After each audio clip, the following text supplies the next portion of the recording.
everyone, welcome to Switchblade Sisters Social Club, the true crime podcast where two friends exploit their worst fears for your entertainment. You're welcome. I'm Dee, a writer and podcaster. And I'm Isla from Criminally Good Books, a true crime and crime fiction bookshop in York. Follow us on all the socials. Except for X, obviously. Or have a look at our website, switchbladesisterssocialclub.com. Check them out for all our latest episodes, events, deals, and other weird stuff. Listeners' discretion advised.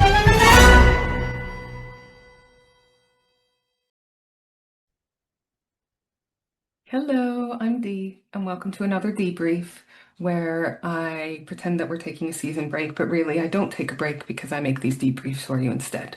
So today we're going to be talking about one of the strangest presidential assassinations in history, because the man who shot President James Garfield probably didn't deliver the fatal blow. His doctors might have been the ones who actually killed him.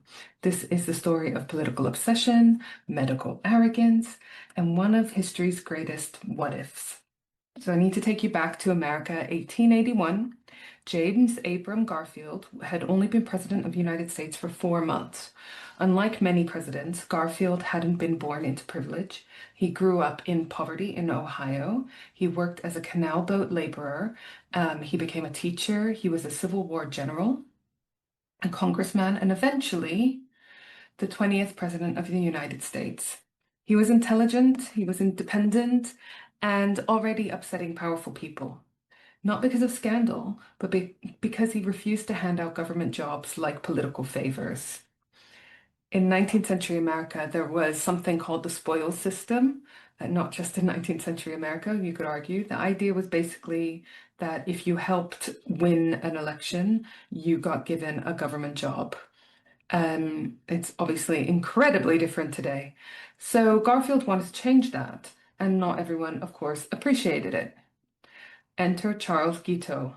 Charles Julius Guiteau, what a name, was a failed lawyer, a failed preacher, a failed businessman, a failed cult member, professional drifter, and probably failed at that too. He genuinely believed that he had helped Garfield win the election. His evidence was that he had written a campaign speech that almost nobody had heard himself deliver, but in Guiteau's mind, he had won Garfield the presidency. There's not even any evidence that Garfield himself read this speech, but naturally, Guiteau expected a reward, specifically a prestigious diplomatic post. He wanted to become the American consul in Paris, or Vienna, or pretty much anywhere else that was pretty glamorous, you know? Instead, government officials repeatedly ignored him, and eventually Secretary of State James G. Blaine lost his patience. Legend has it that he finally snapped. "Never speak to me again on the Paris consulship as long as you live," was what he supposedly told Guiteau because he kept on coming to the office. Not exactly subtle. But for Guiteau, something broke. Guiteau convinced himself that God wanted Garfield dead, not because Garfield was evil, quite the opposite. Guiteau believed Garfield had become politically inconvenient. So, if Garfield died, Vice President Chester Arthur would become president. Arthur belonged to the political faction Guiteau preferred. In Guiteau's mind, he wasn't committing murder, he was saving America, and surely Arthur would thank him afterwards. It's the narcissism and the arrogance and the psychopathy. So on the 2nd of July, 1881, Garfield arrived at the Baltimore and Potomac Railroad Station in Washington, D.C. He was heading to a university reunion and then on holiday with his family. There was virtually no security, no Secret Service protection. Anyone could simply just walk up to the president. So Guiteau did, and he fired 2 shots. The first grazed Garfield's arm, and the second one struck him in the back. Guiteau made no attempt to escape. Instead, he calmly waited to be arrested. According to witnesses, he reportedly declared something along the lines of, "I'm a stalwart. Arthur is president now." And he genuinely believed people would congratulate him. They didn't. And Garfield survived, at least initially. Modern doctors generally agree something remarkable, though. The gunshot wound itself probably wasn't fatal. The bullet missed the spinal cord. It missed the major organs. There was every chance Garfield could have survived if he'd been left alone. Instead, America's finest doctors intervened. The lead surgeon was Dr. D. Willard Bliss, a man with enormous confidence, perhaps too much. Bliss became obsessed with one thing, finding the bullet, over and over and over again. Fingers and unsterilized metal instruments into Garfield's wound. Remember, this was 1881. Joseph Lister had already introduced antiseptic surgery, but many American doctors still dismissed the idea that invisible germs caused infections as poppycock. They believed clean-looking hands were clean hands. We now know they weren't. Today, medical students are taught that one of the worst things you can do to a gunshot wound is keep poking around inside it. And that's exactly what Garfield's doctors did for weeks. Alexander Graham Bell comes into the story, plays a little cameo role. Yes, that Alexander Graham Bell, inventor of the telephone. Horrified by Garfield's condition, Bell rushed to invent one of history's first practical metal detectors, technically an induction balance, and he hoped it would locate the bullet without further surgery. It almost worked. Unfortunately, Dr. Bliss insisted Bell only search the president's right-hand side, but the problem was that the bullet was actually lodged in the left-hand side. To make matters worse, the metal bed springs interfered with the machine. Bell blamed the bed, Bliss blamed the machine, and the bullet remained exactly where it was. So 11 weeks later, 80 days, the nation waited. Medical bulletins were issued daily. Crowds gathered outside the White House just to hear updates. Newspapers across America printed his condition almost hourly, and it became one of the first true media frenzies surrounding a president's health. Garfield slowly wasted away. He became severely malnourished, infected, exhausted, and eventually, against his doctor's wishes, he insisted on being moved to the seaside at Elberon, New Jersey. A special railway line was even built to carry him closer to the coast. People lined the track as the train passed, praying, cheering, hoping. But it wasn't enough. And on the 19th of September, 1881, at 10:35 that evening, James Garfield died. He had survived the shooting, but not the infection. The official autopsy found widespread abscesses, bronchopneumonia, severe infection, a secondary hemorrhage.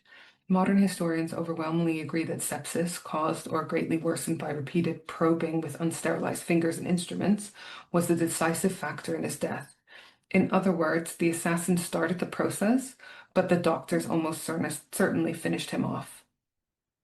So, who exactly was Charles Guiteau? Because he wasn't a political mastermind, he wasn't a revolutionary, and he certainly wasn't a professional assassin.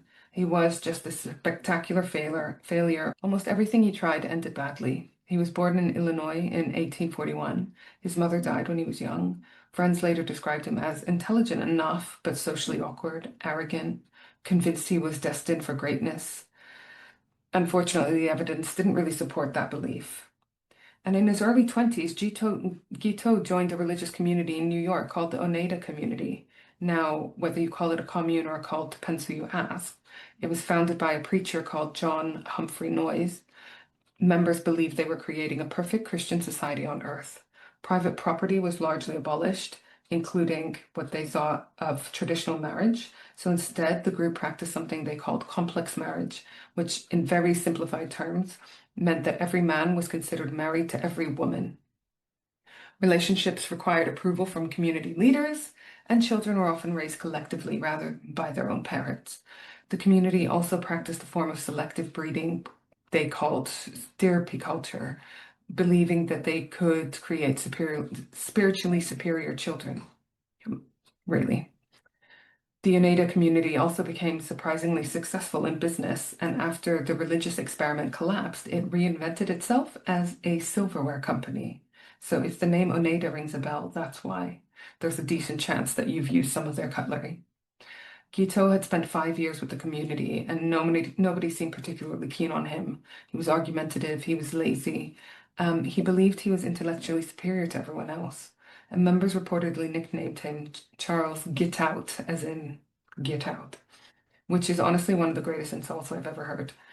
Eventually, that's exactly what happened. He left, or more accurately, he was encouraged to leave. Even after he went, he couldn't let go. He sued the community, he lost, and spent years writing angry letters attacking its founder. After Oneida, Guiteau drifted from one career to another. He tried law, he failed. He tried theology, he failed. He became a preacher. That didn't go brilliantly either. His sermons wandered all over the place. Congregations weren't impressed. And at one point, he was accused of taking money from church collections for himself. He also abandoned his wife and children. His wife later described him as abusive and unstable, eventually obtaining a divorce, something which was relatively uncommon in the 1870s. Money was a constant problem. He borrowed heavily. He rarely repaid his growing debts and frequently convinced himself that enormous success was just around the corner. He had these delusions of greatness throughout his life. One theme kept appearing. He believed he was exceptional, chosen, destined. When things went well, he took all the credit. When they went badly, it was always someone else's fault. Historians today generally believe Guiteau suffered from a serious mental illness. Exactly what that illness was is impossible to diagnose with certainty 150 years later. Some have suggested schizophrenia. Others have proposed a delusional disorder or narcissistic personality disorder with psychotic features. Whatever the diagnosis, his writings reveal increasingly bizarre religious and political delusions. He genuinely believed God was speaking directly to him. And by 1881, he became convinced that God had given him one final mission: to kill the President of the United States. So the trial.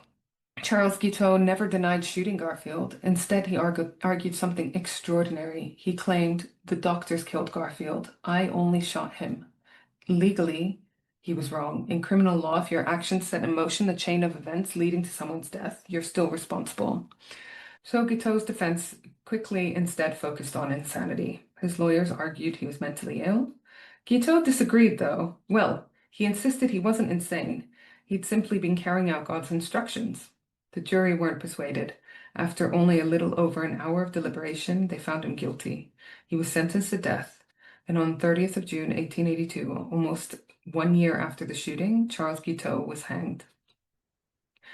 Garfield's assassination changed America. It helped destroy the spoils system, and public outrage over Guiteau, the ultimate disappointed office seeker, helped drive the Pendleton Civil Service Reform Act in 1883, introducing merit-based appointments to many government jobs. Can you believe? Interestingly, it did not immediately lead to permanent Secret Service protection for presidents. That only came after President McKinley was assassinated 20 years later. Garfield's long illness was exposed as a constitutional problem. What happens if a president is alive but too ill to govern? Nobody really knew. And that question wouldn't probably be answered until the 25th Amendment was introduced in 1967.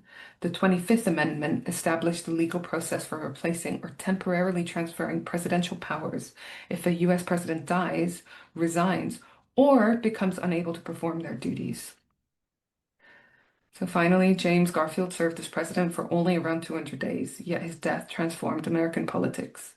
His assassination exposed the dangers of political patronage, it accelerated civil service reform, and it highlighted the need for better presidential succession rules. And perhaps most tragically, it became one of history's clearest examples of how medicine can sometimes cause more harm than the original injury. Had Garfield been treated using modern antiseptic techniques or simply left alone, there's a good chance he would have survived. We'll never know for certain, but history has reached a remarkable consensus. The bullet wounded him, the infection killed him. Thanks for listening to this debrief. If you haven't already, please follow, subscribe, leave us a review. It really does help us independent podcasters. And until next time, bye. Bye. Love you, sexy listeners.